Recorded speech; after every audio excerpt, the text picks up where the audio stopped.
ایمانداری کی اعلیٰ مثال ریلوے پولیس نے مسافر کے 38 لاکھ روپے واپس کر دیے۔ کراچی میں ریلوے پولیس کراچی ڈویژنز نے ایمانداری کی اعلیٰ مثال قائم کر دی۔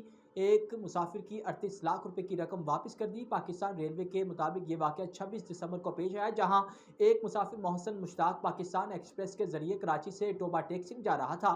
پاکستان ریلوے نے بتایا کہ ٹرین جب حیدرآباد اسٹیشن پہنچی تو محسن مشتاق کسی ذاتی کام کے باعث وہاں اترا کہ اس دوران ٹرین روانہ ہو گئی اور مسافر کا سامان جس میں قریباً 38 لاکھ روپے نقدی موجود تھے ٹرین میں رہ گیا۔ پاکستان ریلوے نے مزید بتایا کہ دوران ڈیوٹی کانسٹیبل راؤ شریف کو مذکورہ بیگ ٹرین میں ملا، جسے فوری طور پر محفوظ کر لیا گیا۔ اسی اثناء میں مسافر محسن مشتاق ریلوے تھانے پہنچا اور اپنے سامان کے متعلق اطلاع دی۔ بعد ازاں مسافر قراقرم ایکسپریس کے ذریعے روہڑی پہنچا، جہاں ہیلپ سینٹر پر سب انسپکٹر کی موجودگی میں مسافر نے اپنے سامان شناخت کیا، پھر بیگ سے تقریباً 38 لاکھ روپے مکمل گنتی اور تصدیق کے بعد مسافر کے حوالے کر دی۔ ہونڈا موٹر سائیکل خریدنے والے صارفین کے لیے آسان اقساط کی اسکیم متعارف۔ ہونڈا موٹر سائیکل خریدنے کے خواہش مند صارفین کے لیے خوشخبری ہے۔ کمپنی نے بینک الفلاح کے اشتراک سے بغیر سود کی آسان اقساط پر اسکیم متعارف کرائی ہے۔ اس اسکیم کے تحت خریدار اپنے بینک کریڈٹ کارڈ کے ذریعے ہونڈا کی مقبول موٹر سائیکلز آسان اقساط پر خرید سکتے ہیں۔ یہ اسکیم ایسے وقت میں متعارف کرائی گئی جب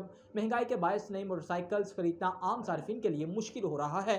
بغیر سود اقساط کی سہولت سے صارفین پر مالی بوجھ کم ہوگا اور مقامی آٹو مارکیٹ میں بھی سرگرمی بڑھنے کی توقع ہے۔ اس اسکیم میں ہونڈا کمپنی کے 3 ماڈل شامل ہیں، جن میں ہونڈا CD70، ہونڈا CG125 اور ہونڈا CG150 شامل ہیں۔ بینک حکام کے مطابق ان ماڈلز پر کوئی سود وصول نہیں کیا جائے گا، تاہم صارفین کو پروسیسنگ فیس اور فیڈرل ایکسائز ڈیوٹی ادا کرنا ہوگی۔ یہ اسکیم محدود مدت کے لیے ہے اور موٹر سائیکلز کی دستیابی اسٹاک سے مشروط ہے۔